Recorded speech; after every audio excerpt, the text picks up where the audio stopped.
దావీదు మందసాన్ని దావీదు పురానికి తీసుకొచ్చేసి ఒక ప్లేస్లో ఉంచాడు దాన్ని. అప్పుడు దావీదుతో కూడా వచ్చినటువంటి 30,000 మంది సైనికులు ఉన్నారు. ప్రజలు ఎంతోమంది వచ్చారు.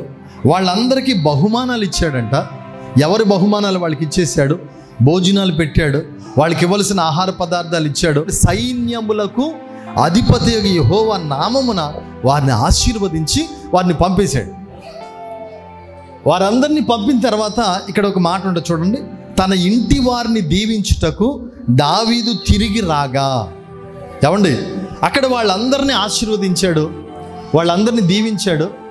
దీవించిన తర్వాత వాళ్ళను పంపేశాడు. ఇప్పుడు ఇంటి వారిని ఆశీర్వదించడానికి వచ్చాడు. తనకు భార్య ఎవరో తెలుసా అండి? సౌలు గారు కూతురు అన్నమాట, మీకాల ఆమె పేరు.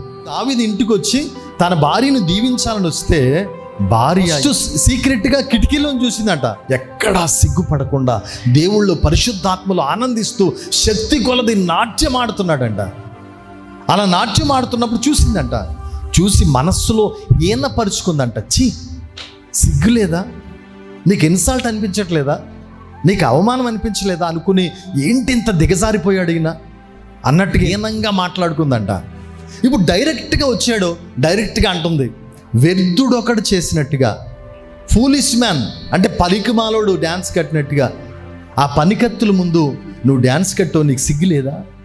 నీకు అవమానం అనిపించలేదా? నువ్వు ఇశ్రాయేల్ రాజు అన్న సంగతి మర్చిపోయావా అని చాలా హీనంగా మాట్లాడుతుందండి. ఏమన్నా ఈయన సినిమా డ్యాన్సులు కట్టాడా? లేదా తాగుబోతోళ్ళ దగ్గర డ్యాన్సులు కట్టాడా? లేదా మెచ్చుకుంటారేమో వాళ్ళు మనల్ని వీళ్ళు మనల్ని పొందాలని డ్యాన్స్ కట్టాడా? మనుషుల మెప్పు కోసం కట్టాడా? దేవుని సన్నిధిలో కడుతున్నాడు, దేవుని ఎదుట కడుతున్నాడు, దేవుని ఎదుట లీనమైపోతున్నాడు. అలాంటి వ్యక్తిని, పూర్ణ హృదయంతో ఆరాధిస్తున్న వ్యక్తిని ఎంత హేళన చేస్తుందో చూడండి, ఎంత అపహాసం చేస్తుందో చూడండి. దేవుడు ఊరుకోడండి బిడ్లరా.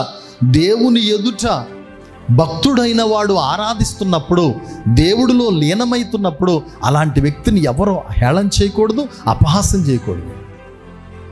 దేవుడు నమ్ముకున్న బిడ్డలను కానీ, బైబిల్ పట్టుకుని వెళ్ళేవాళ్ళు కానీ, సువార్తకి వెళ్ళేవాళ్ళు కానీ ఎప్పుడు ఇన్సల్ట్ చేయకండి.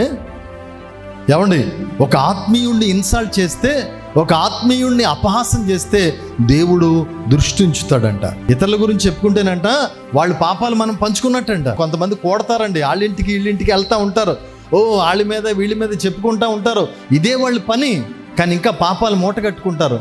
అలాంటి మానేయండి. ఇక్కడ నుంచి కూడుకుంటే ప్రార్థన చేసుకోండి, దేవుడి గురించి చెప్పుకోండి, 2 మాటలు దేవుడి గురించి మాట్లాడుకోండి. ఇంకా ఖాళీ ఉంటే బైబిల్ పట్టుకుని బయటికి వెళ్ళి సువార్త చేయండి, సాక్ష్యం చెప్పండి, 2 ఆత్మలు సంపాదించండి. అంతేగాని వాళ్ళ గురించి వీళ్ళ గురించి చెప్పుకుని వాళ్ళ పాపాలు మనం ఎందుకు మోసుకోవాలి?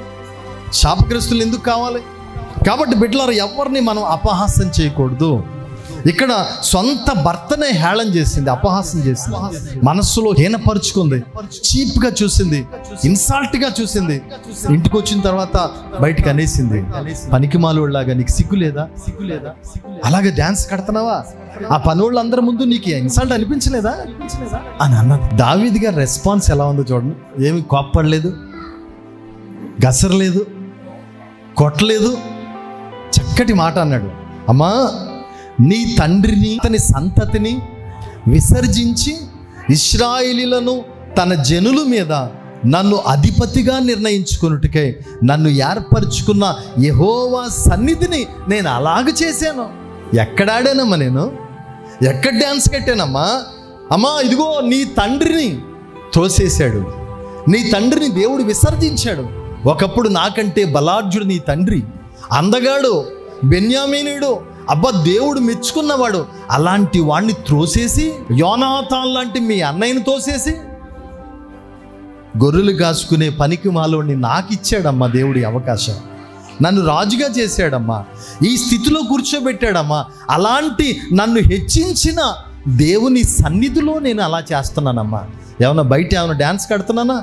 తాగుబోతుల దగ్గర కడుతున్నానా? తాగి కడుతున్నానా? లేదు సినిమా పాటలు కడుతున్నానా? డీజే పాటలు కడుతున్నానా? నేనెందుకు సిగ్గుపడాలమ్మా?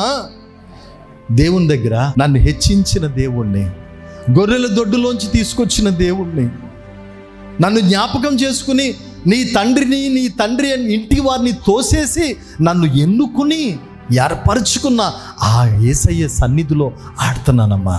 చూడండి, ఆయన సన్నిధిలో నేను అలాగూ చేసి తిని, యెహోవా సన్నిధిని నేను ఆటాడి తిని. ఎంత కృతజ్ఞత కలిగిన వాడు చూడండి. ఏమండి, తన పూర్వస్థితిని మర్చిపోయినోడు కాదండి దావీదు. తాను ఎక్కడి నుంచి వచ్చాడో, ఏ బండ నుంచి చెక్కబడ్డాడో, ఏ గోతులోంచి తీయబడ్డాడో అది ఎప్పుడు గుర్తు చేసుకుంటున్నాడు. గొర్రెలు కాసుకునేవాడిని గొర్రెల దొడ్లోంచి తీసి నిలబెట్టుకున్నాడు. అది మర్చిపోలేదు దావీదు. నిజంగా ఆమె భక్తి పర్రాలైతే, నిజంగా ఆమె ఇంటిని కట్టుకునేదైతే ఏమనాలి తెలుసా? నా భర్త ఎంత ప్రార్థనాపరుడు, నా భర్త దేవుణ్ణి ఎంత బాగా ప్రేమిస్తాడని అభినందించాలి. అపహాస్యం చేయడం కాదు. నా భర్త ఎంత మంచోడు, నా భర్త దేవుడు ఎదుటి ఎంత చక్కగా ఉన్నాడు, ఎంత ప్రార్థన చేసుకుంటాడో, ఎంత నీతిగా ఉంటాడో, దేవుళ్ళో పరిశుద్ధాత్మలో ఆనందిస్తున్నాడు. నా భర్త వండర్ఫుల్, ప్రభువా ఇలాంటి భర్తనిచ్చినందుకు స్తోత్రమేసయ్యా అని చెప్పాలా. దేవుణ్ణి ఘనపరచాలి. కానీ అభినందించడానికి బదులుగా అపహాస్యం చేస్తుంది. ఈమె జ్ఞానవంతురాలు అంటారా? దావీదైతే సౌమ్యంగానే చెప్పాడు, కానీ దేవుడు మాత్రం బాధపడ్డాడు. నా సన్నిధిలో నన్ను సంతోషపరుస్తున్న ఆ భక్తి పరుణ్ణి, శక్తి కొలది నన్ను ఆరాధించి గణపరిచిన ఆ బిడ్డను అలాగంటావా అని దేవుడు బాధపడి ఏమన్నాడంట? మరణమగు వరకు సౌలు కుమార్తెకు మీకాలు పిల్లల్ని కనకుండెను. చచ్చిందాకా గొడ్రాలిగానే ఉండిపోయినాను, చచ్చిపోయిన దాకా పిల్లలు పుట్టలేదంట.